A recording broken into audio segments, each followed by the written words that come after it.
We tend to think of discipleship as mere education because that's all we've ever known, but true discipleship is actually far more extensive.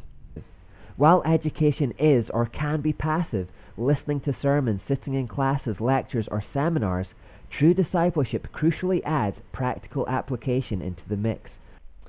In fact, it follows the tidal motion that I mentioned earlier. Jesus drew his disciples around him to teach, and then he sent them out to apply the message. He then drew them back in to teach them something new, and then he sent them out to apply again. This is the rhythm of discipleship, and it became the rhythm of the early church. Hear, apply, hear, apply, hear, apply. Hearing, of course, is the easy bit. Actually going out and applying what you're learning is the hard bit. But James exhorts us saying, "But don't just listen to God's word. You must do what it says. Otherwise you are only fooling yourselves."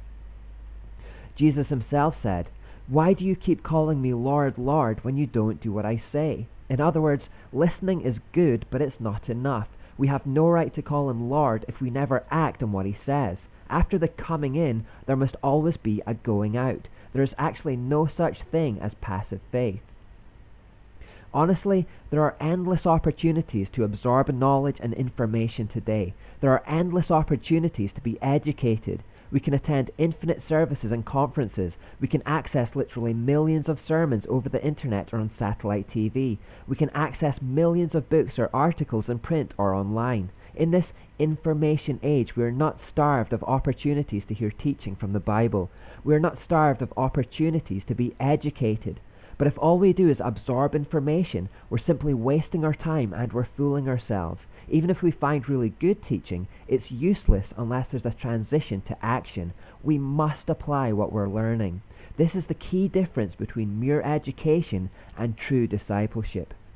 Indeed, true discipleship is closer to what we might call mentoring or apprenticing today. Jesus didn't establish a seminary, school, or institution and then tell his disciples to come to lectures or classes 3 times a week. He didn't even establish a church building and then tell them to come to services 3 times a week. It was much less formal than that, and it was much more proactive and practical than that.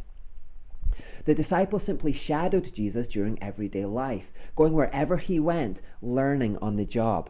They learned by experience. They learned by doing. Jesus would give them an example to follow, and then he would say, "Now you try." He required that they get their hands dirty. He demanded that they act on what he was telling them. Jesus wasn't just giving them an education, he was giving them a whole new way to live.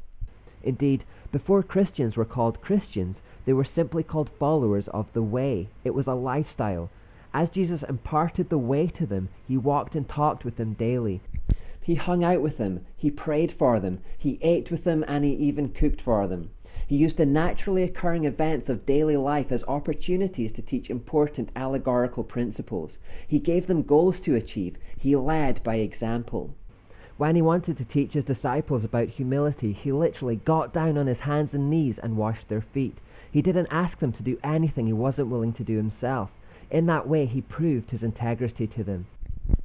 They became close friends because of the time they spent together as a group, and through it all, Jesus was personally making sure that each of them were trained, equipped, and empowered to go make disciples of their own, putting into practice everything that they had learned from him.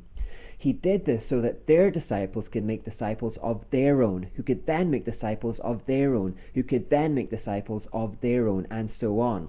It was a self-replicating system whereby each disciple would be trained to go out, engage in kingdom work, and be able to lead others to Christ. This self-replicating system of discipleship had 2 incredible benefits.